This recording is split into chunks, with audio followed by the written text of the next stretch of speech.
Thank you and welcome to the show today. The topic this morning is youth development.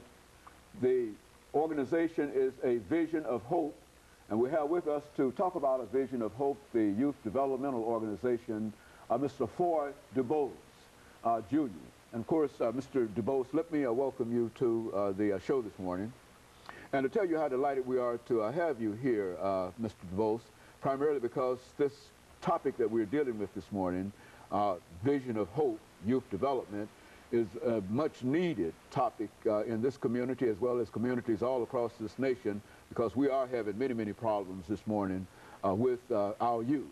Let's start off, Mr. DuBose, excuse me, by having you to give us some information about your background, your education, and some of the things that were important in eventually leading you to us this morning, and then we'll talk about other things after this first segment. Okay. Thanks a lot. I'm delighted to have the opportunity, Dr. Haney, to be on the show. And just to give you a recap of who I am and who FDuBose is. FDuBose, I was born in a little coastal town in Mississippi called Moss Point, Mississippi. Early on, I was educated there at Magnolia High School there in Moss Point. And from after graduation, I kind of was on a bind. I had a dilemma that occurred that whereas my inspirations was to be a professional baseball player. And when things didn't quite materialize, from that point, I knew I had to do some other things. So what I decided to do immediately after high school and not being successful in the baseball career, I went into the military. I stayed in the Air Force for 4 years. And once in the Air Force, it allowed me an opportunity to virtually grow up and gain some insight as far as some travel experience and some knowledge. And after completion of the Air Force, I went to Alabama State University in Montgomery, Alabama, where I received a degree in business management.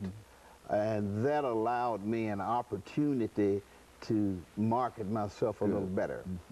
And so after graduating from Alabama State University, my very first job offer was in Nashville, Tennessee. And it was kind of ironic. I had visited Nashville on several occasions. One of my brothers had finished at Tennessee State, and when in the military, I used to come up here and visit quite frequently. And I had no idea that one day that I was going to end up living in Nashville. So when I came to Nashville on my very first job right out of college, I was only planning on staying in Nashville maybe 2 years, and my destination of choice was Los Angeles. I was going to leave here and go to Los Angeles, but that didn't work out, so I've been here now 35 years. Since that first visit to Nashville, okay, you couldn't leave, huh? Couldn't leave. One way or the other. Okay, now this idea of the vision of hope, let's speak to that. I mean, how did you conceive of such an idea, and where did this idea come from to be the director of such an organization? Okay. As I, in my working, in my career, I was very fortunate to have a very key position. I was a human resource manager for Roadway Express, and I had various titles in that job for approximately 30 years.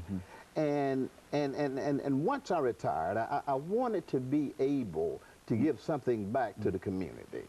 And I knew out of all the insight and knowledge that I had gained through Roadway Express, I knew I had some value that I could share with our community. And I realized that there was a big deficit there. I felt that our kids need some directions, they needed some guidance, and I wanted to share some of those things with the community, and that led me to do something. And that's when I came up with Vision of Hope.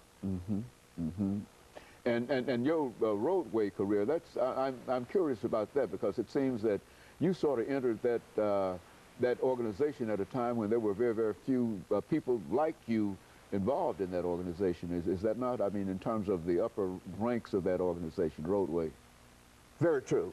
As a matter of fact, not not really boasting myself. Do that, but because yeah, that really, we're trying to get that. I'd like to have that. Okay. Because, see, we're getting ready for our first commercial break. Okay. Within a minute, and, Okay. and after that, we want you to, because I want you to talk about that. You know, being involved in that, and how the problems that you might have had that you encountered in terms of your upward mobility in an organization. And I know that you've done some great things in reference to that organization, and I think that that also will play a very, very important part in your vision of hope and the idea that you ought to be able to create something that would help other folks. And so I know about you in a real sense, and I want to make sure that our audience also will know that.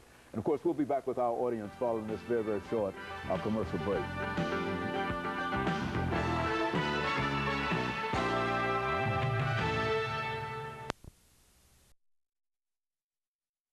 We're talking to Mr. Ford.